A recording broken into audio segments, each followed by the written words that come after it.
nanti kamu bangkrut. Pikiran kamu itu dari dulu sama kayak gitu. Pengeluaran, bangkrut, pengeluaran, bangkrut. Gila. Itu nggak ada untungnya buat kita, bos. Udah, nggak usah nasihatin gue.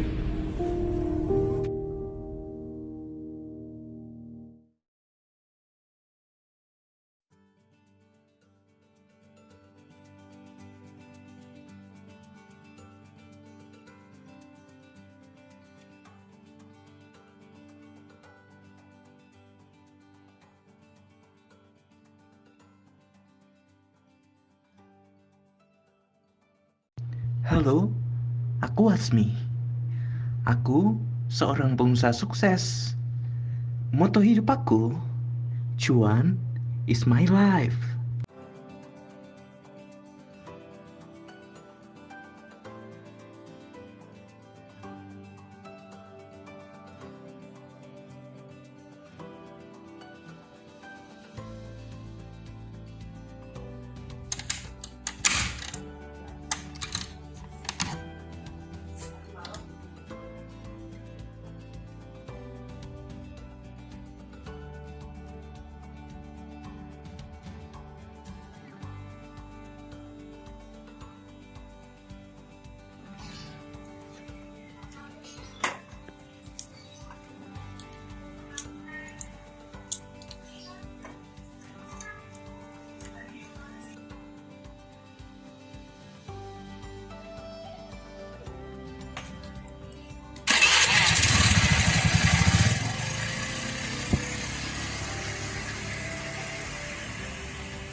Mi, silakan Mi. Oke. Halo, nama saya Ahmad. Saya adalah seorang pengusaha yang suka berbagi. Oke. Duduk dulu Mi. Oh iya. Sebentar tak beli jajanan. Iya.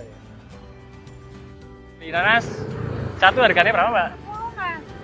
Beli satu ya Mbak? Mas ya? Ya. Oh iya.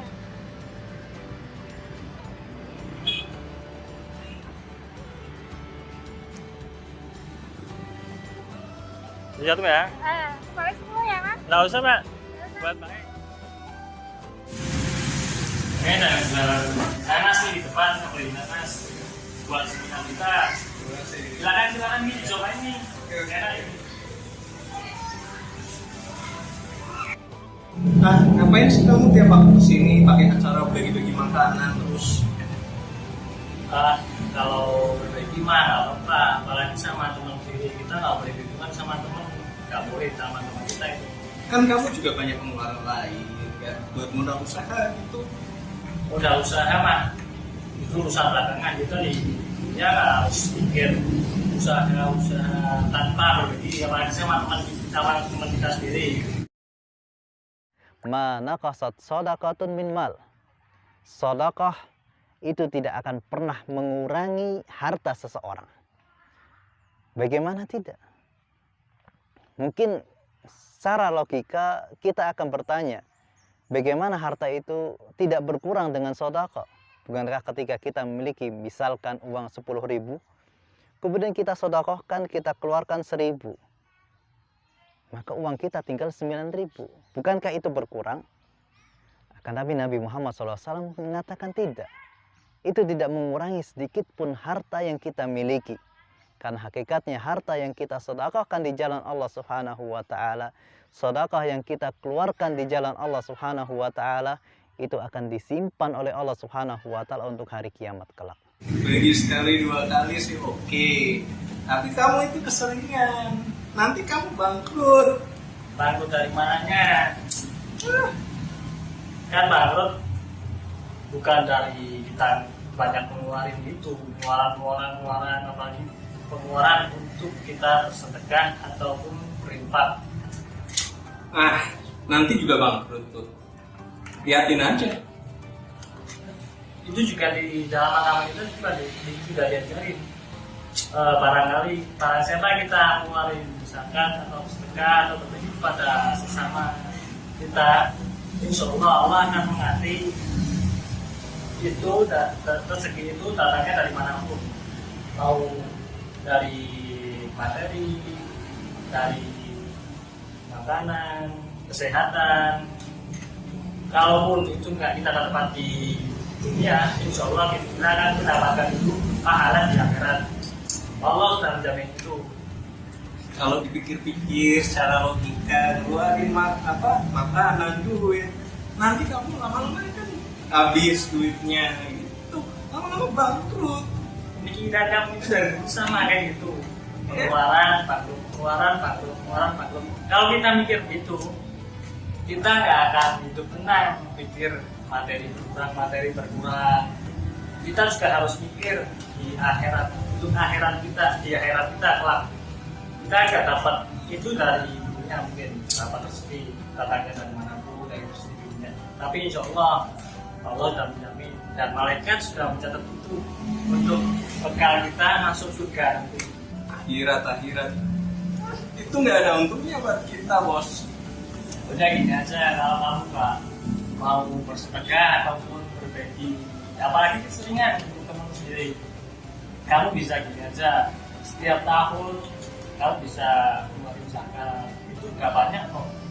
Itu juga di agama kita kan sudah diajari hukum Islam ya.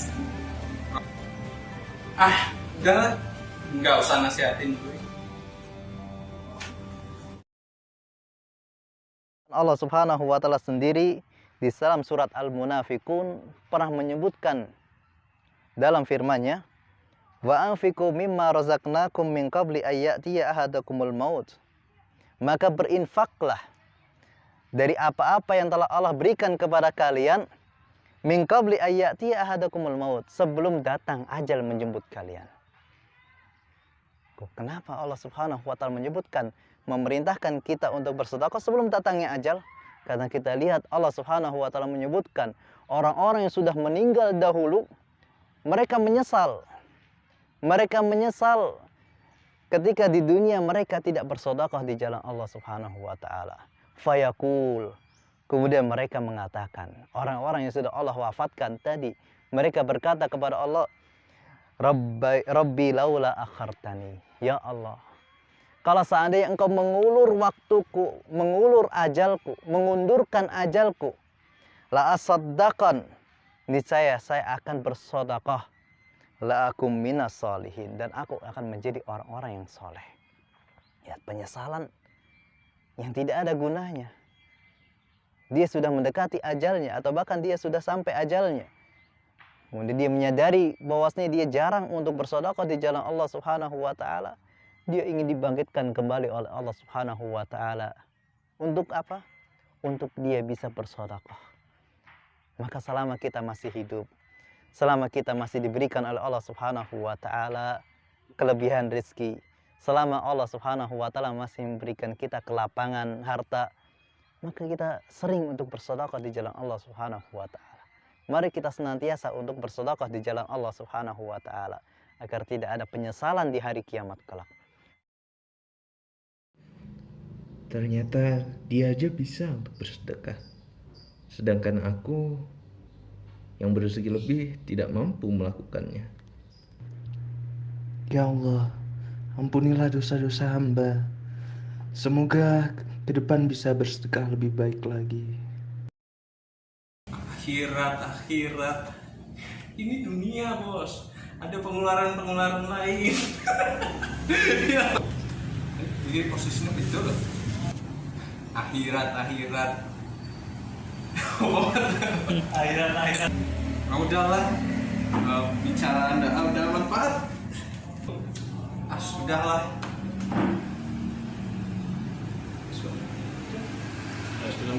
Udah ya, gak usah ngasih terus. Kenapa sih tiap nanti lama-lama juga bangkrut. Gitu. Enggak lah. Jadi saya